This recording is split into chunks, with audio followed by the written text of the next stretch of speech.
Well,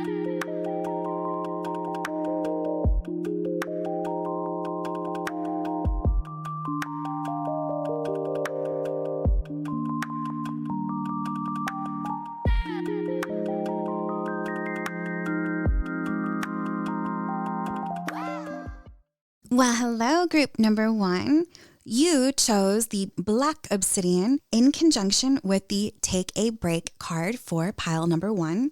Black Obsidian is really good for protection. It is the epitome of the divine masculine type of energy. Using the stone and having it in our field, we can begin to create cleaner boundaries of where our energy fields end and the external worlds begin. It's also really good for cutting energetic cords. So if something is in your life weighing you down, you can use obsidian to cut like glass, because it is glass. And in ancient times, tools and knives were made out of obsidian. Now, looking at the Take a Break card, this card has a lot of subdued colors in it. It's not really vibrant like a lot of the other ones. And this is just saying it's time to go inward and calm down, calm the mind. The card says, take a break, a life's work, not a season. Get off the treadmill. We have to think of the long haul, right? We have to look at the broad overview of what we want to accomplish in life. And we have to realize that we can't just sprint to get there. And oftentimes we feel like we don't want to step away from whatever it is we're doing because we just want to get it done and we want to do it all right now. And we're working ourselves to the bone. But in reality, sometimes when we take a little step away from what we're doing, and we get a bird's eye perspective or even just a rest, focus on something light or even just do nothing at all, we can get a better, clearer perspective of what it is we really need to do. So this card inspires us to look at what parts of our life that we can kind of just let go of for a moment. It's not going anywhere. You're not going to miss out on anything. All your projects and all your goals will still be there when you come back to them. But even just taking a little bit of a pause, you can start to design the steps that you want your overall life to look like outside of just the rat race. So if you find yourself doing the same things every day over and over and over, it's time to just take a pause, do something totally out of the normal. If you wake up every day and have a certain routine, do something different, even if that's something just as tiny as brushing your teeth with the opposite hand. Little things like this can allow you to start shifting the energy of your day. If you're living on a treadmill, if you're living on a rat wheel, and basically just start looking at the gaps so that you can create something with more consciousness anew. I hope that this mini reading has brought you peace and joy, and I'm just reminding you to take a beautiful deep inhale, and I will catch you guys in the next mini reading. Well, hello, group number 2. You guys chose the gorgeous Fire and Ice Quartz Crystal in conjunction with the Council of Light card. This crystal is nature's alchemist. It's formed under circumstances that are super rare. It was exposed to some really high temperatures that all of a sudden got a flash of really cold temperatures. By doing so, it's created a lot of little fractures and a lot of little cracks with these beautiful rainbow iridescent shimmers all throughout. And this stone helps us take the dark aspects of our life or the stressors and alchemize them. It helps with protection. It helps with your spiritual path. It helps with connecting you to the divine construct around us. You also chose the Council of Light card, and the message for this card is divine orchestration, helpers in the subtle realms.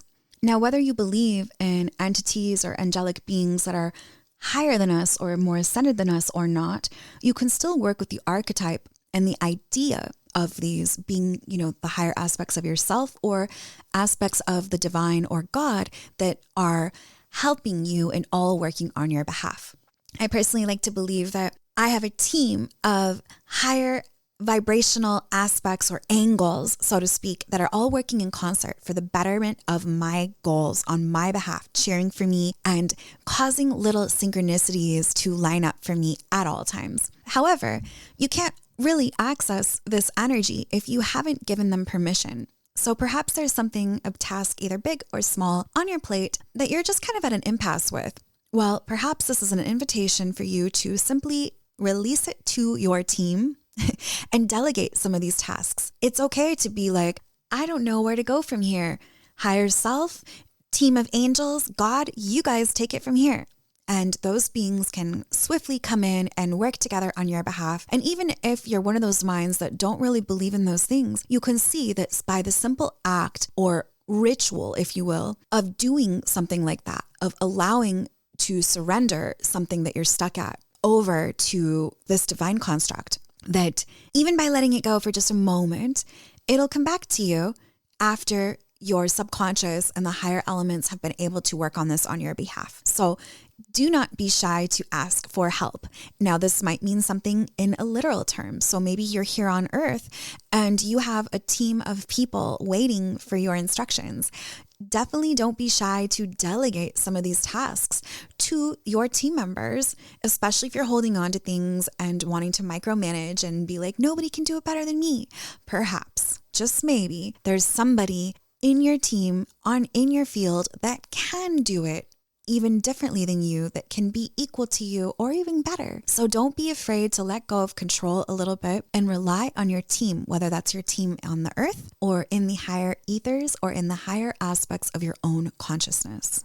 I hope this mini reading has brought you joy, peace, and a little bit more clarity, and I will catch you guys in the next mini reading. Hello, group number 3. You chose the beautiful fluorite crystal in conjunction with the inner temple card. Now, the fluorite crystal, it has some really unique properties because not only is it linked to the third eye and helping one simultaneously open their third eye while accessing their voice, it corresponds to both the throat chakra and the third eye. It also has an energetic protection quality, which is unique because most energetic protection crystals are darker and opaque in nature, and this one's actually translucent. This one is simultaneously allowing whoever carries it or works with it to open their third eyes and their throat chakras while protecting their energy field. I particularly like to use this crystal if I'm going out in public and I just don't want to be bothered, or if I feel overwhelmed at the sheer amounts of socializing I'm going to have to do. Like, let's say I'm going to an event and I'm an empath. I get overwhelmed easily by any kind of external social type of situations. Well, I will pack a fluoride crystal and keep it connected to my skin for its piezoelectric qualities. You also chose the inner temple card. Now, this inscription says devotion. Tune into the portal of your heart. This card corresponds to setting aside a little bit of time for yourself to really work on a practice, whether that's a meditation practice, a breathwork practice, a journaling, or prayer. Setting aside more time, specifically daily at a certain time. Perhaps you want to have a morning routine where you wake up and journal and do some automatic writing or meditate, or you want to have a sunset routine where you go out and you sun gaze and you sit in nature and meditate or pray or whatever it is that you want to do. Setting aside a little time for you to connect with your soul and your highest power, the divine, is going to be a game changer for you. I get the feeling that since you chose the fluorite crystal, that you're already set up to start doing this deeper work with both your third eye chakra as well as your throat chakra and the protection aspects, right? So you're really wanting to develop your inner voice by setting aside some dedicated time to listen to the still small voice within yourself. You're actually going to be strengthening your voice. Perhaps you are, needing to speak up more in life. Perhaps you're working on a book or a project or a podcast, or you're a speaker. By tuning in and hearing the still small voice within us, we can begin to get more clarity and we strengthen our connection to the divine. And we realize that when we go to the temple is within. And if we're not making space every day to talk to our own selves in that silence and commune with the great beloved or the divine, we can kind of get muddled in the direction of where we're taking things. So in a nutshell, make some time for yourself and just yourself. No distractions, no cell phones, no Discord, no computers, no friends, even if it's only 5 minutes a day. We all start somewhere. Well, thank you so much, group number 3, for joining us for this small mini reading. I hope that this has brought you joy, peace, and clarity, and I will catch you in the next mini reading.